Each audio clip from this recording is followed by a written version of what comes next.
करने से क्या नहीं मिलता है। कर्म प्रधान विश्व रच राखा, और जो जस करें सो तस फल चाखा। संतों ने कहा है कि भाई करने से क्या नहीं मिलता। ये एक रहस्य है कि करने से क्या नहीं मिलता। मनुष्य को आलस का त्याग करके अपने विचारों को मूर्त रूप देना चाहिए। जो हम विचार सोचते हैं अपने मन में, जो जैसे कार्य की रूपरेखा बनाते हैं, जो सोचते हैं वैसा करना चाहिए। जो सोचो वैसा ही करो, कभी कोई परवाह ना करो। शुभ और अशुभ कर्मों में केवल शुभ कर्म ही करो, उसका फल शुभ ही होता है। अशुभ कर्मों का फल भी अशुभ होता है। अतः मनुष्य को धीरज धारण करके हितकारी कर्मों को पूरी निष्ठा या पूरी लगन अथवा श्रद्धा के साथ तुरंत ही करना चाहिए। अपने विश्वास को दृढ़ रखना चाहिए। मनुष्य के पास जो शक्ति है वो कर्मों से प्राप्त होती है। कर्म करने वाले की कभी हार नहीं होती है। दृढ़ निश्चय के साथ कर्म करना चाहिए। कर्म इस संसार की मूल शक्ति है।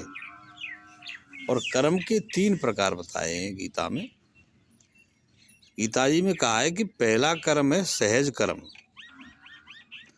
दूसरा कर्म है जो अनुकूल होता है, और दूसरा कर्म जो है स्वभाव के विपरीत होता है, और तीसरा कर्म तटस्थ होता है। एक कर्म सजाती होता है तो एक कर्म विजाती होता है, तथा एक कर्म न सजाती होता है और न विजाती होता है। वह साक्षी कर्म कहलाता है। वह कर्तव्य जान करके किया जाता है कि ये मेरा कर्तव्य है, ये मुझे करना आवश्यक है। उसमें फल की इच्छा नहीं होती है। एक कर्म फल चाहता है जो कि शुभ हो, और दूसरा कर्म फल चाहता है कि अशुभ हो, और तीसरा कर्म ना तो शुभ चाहता है और ना ही अशुभ, बल्कि कर्तव्य पालन हेतु किया जाता है। इस कर्म में कोई बदले का भाव नहीं होता है। वह तो सर्व सुख देने के लिए किया जाता है, जो सर्व सिद्धि प्रदान करता है। सहज कर्म से शरीर या जीवन का निर्वाह होता है, जो सहज कर्म होता है। दूसरे असहज जो कर्म होता है उसके द्वारा मनुष्य का पतन होता है। और जो तीसरा कर्म है उसके द्वारा तो भैया परम सिद्धि प्राप्त होती है। मनुष्य केवल कर्म करे और फल की इच्छा ना करे, सो कर्म अनंत की प्राप्ति करा देता है। उसे ज्ञान, बल, शक्ति तथा बोध इतना आता है कि पाने वाले को आश्चर्य होता है। एक तिनके में वज्र के समान शक्ति बढ़ जाती है। एक संग से होता है और दूसरा कुसंग से होता है, और तीसरा काम जो होता है वो सत्संग से होता है, जिसमें स्वयं व्यक्ति अपना चित्त लगा करके कर्म करता है। वह संग कर्म कहलाता है। और जिस कर्म में व्यक्ति दूसरों के बस होकर के बुरे कर्म करता है वो कुसंग फल वाला होता है।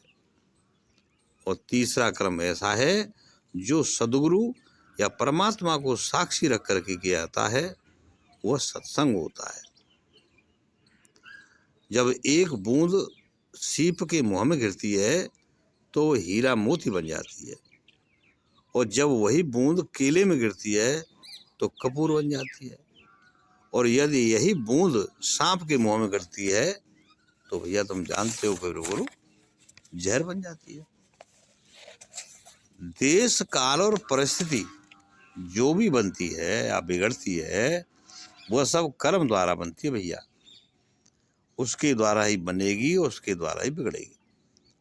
शुभ कर्म करने वालों को सब अनुकूल हो जाता है और अशुभ कर्म करने वालों को सब प्रतिकूल हो जाता है।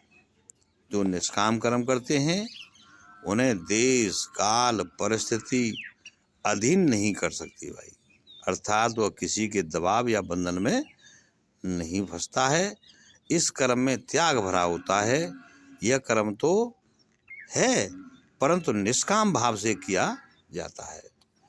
इसलिए कर्म करो, शुभ करो और दृढ़ निश्चय के साथ करो, तो करने से क्या नहीं मिलता, वो सब कुछ मिलता है। नमस्कार।